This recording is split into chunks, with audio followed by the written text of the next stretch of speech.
In this video, I'm going to be showing you the overload offense and defensive adjustments you can make in NBA 2K26. If you're new to the channel, my name is Lance. I was a head coach in the NBA 2K League for 6 seasons where I won a championship with Bucks Gaming.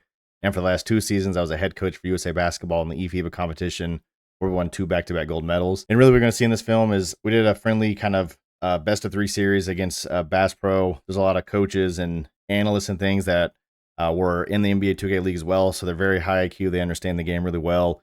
And so I put some clips together here of our overload offense and some of their defensive adjustments against it, and just kind of running through to give you not only the last 2 videos we've done defensive things, but some new offensive sets that you can get into within NBA 2K26 that is going to give you the edge, or at least through different looks at the defense. So before we break down some of the plays, I wanted to show you just here on the clipboard what is overload in NBA 2K26 and what does it kind of look like to get into overload. So all overload set is, there's multiple ways to get into it, but I'll start you with the essentials of just getting into overload. So overload set most of the time happens, green, of course, the offense. Your power forward or lock's going to cut through. They could fill top.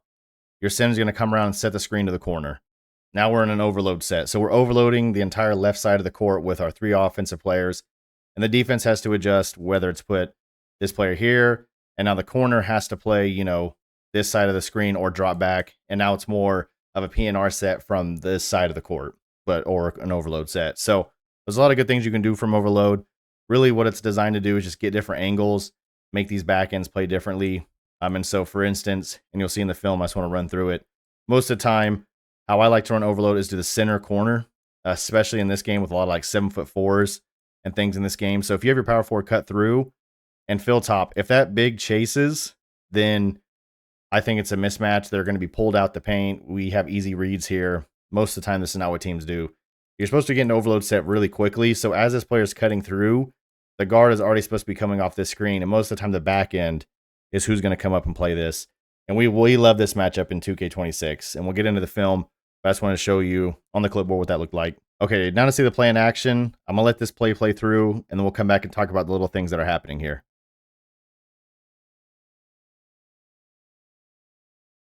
So that was the first clip of overload. Pretty simple to see. This is the standard of like what you want to get into, but let's talk about the little things that are happening and what we're trying to get. So ideally, in this game, fades are OP, contests are hard if you're not right in front of them. This is a 7 foot, I'm a 7 foot. The first thing is we want to be able to attack this center. One is if we can keep them corner. So as you can see on this first drive here, we can keep this big out and I'm able to slip under. Most of the time, I'm always going to get this rebound. My build has 99 offensive rebound. So now I'm matched up one-on-one no matter what down here with the power forward. And the power forward right now is worried about the top person, this pass back. And we're making the center now have to come out and contest.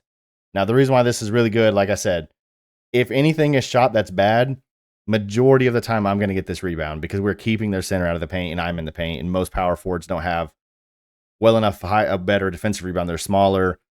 So I'm going to be in great position. The second thing that you can get, and I'll show you in other clips, is this fade in the corner is OP. Fades in 2K26 are really good. And being able to contest, our point guard could almost run all the way to the corner, which he should have here. You're going to take this all the way to the corner here, shoot this fade. It's open every time. But again, also, if they do keep it this way, now let's say the center just plays back, the lock chased the guard all the way. Now it's me against a 7-footer with probably 60 steal, and you can throw that pass a lot of the times right at them. And so overload is really good just to throw the defense off. Ideally, we're trying to take these back ends out of the game. So if you're playing against a team with like a really, really good back end, it's a way to be able to maneuver yourself into a new set, give a different look, or just to get different angles against the defense. But you'll see them make an adjustment here in a little bit on to combat it, and this is what you'll do against an overload. That'll give you the best chance to defend it. So we'll get to the next clip here, and I'll talk about that. I wouldn't really label this as like your normal overload. It's really just a cut with the corner fill with the point guard. But again, you can see the idea. It's the same concept when it comes to where you're leaving this corner open. We're sending the cut. He could come up and fill. He can run opposite wing. The shooting guard could fill over. And we're setting this screen to the corner, one, to try to get our fade off, but also their power forward has inside leverage, so he's playing the middle. If we get this good screen on the lock, it gives our point guard a wide open wing shot. We miss it. But again, this is easily getting us wide open shots. Their defense is going to have to adjust to kind of what we're doing here. Okay, so here's the next clip. I'm going to let it play through. We'll talk about it after. They made a great adjustment here. Let's see if you can see what it is.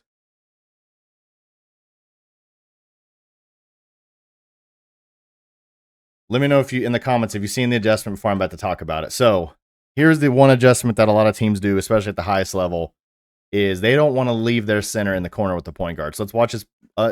Let's watch a point guard take the corner. Now their defensive adjustment, he's still open to shoot this. Probably could have shot it now. Their adjustment was to now run the power forward to the corner, and they're just going to drop the center into the paint to take my role. And then that way the power forward, which has higher contest, challenger, all of that stuff, is able to run to the corner, and their job is corner leverage. So when the power forward takes this, his job is to get under the screen and take this corner. The lock is going to take anything back to the middle. So really, this lock is going to play this leverage here. That way, if our point guard comes back, he's going to come right back into the lock. He's also playing the lane to this top player. So this top player ideally should scoot over to give more room. And all these players on the backside are playing 2. I believe he's on a 6'8". I believe he's on a 6'6". So like there's height on the court for them. But again, they're trying to put the center in the back end to be able to negate my slip down, but also so their power forward can run out, challenge our point guard. Now our power forward does a great job of relocating. Like I said, you see the gap now. This is why that relocation is important. This lock should be playing back to help this running back. So now the gap is here. So now this power forward could take the shot if he has it. He fumbled it. The lock does a good job of getting back. Now look at their defense. They're back kind of in their normal set. Center in it. Our power forward does a good job here, but this is kind of like what the defense looks like when to negate the overload or at least challenge it a little bit better. And so there's a lot of different ways that an overload can work, and there's a lot of offensive sets you can go into with this. And one thing I'm going to point out here is, again, this lock is key to this backside pass up to the top because there's a lot of off balls and things you can set, and we'll kind of break down those in other videos. But overload is good. They did a great adjustment here. We made a play just off of this. So here's another sideline set into the overload. And again, you can see it's not easy to guard.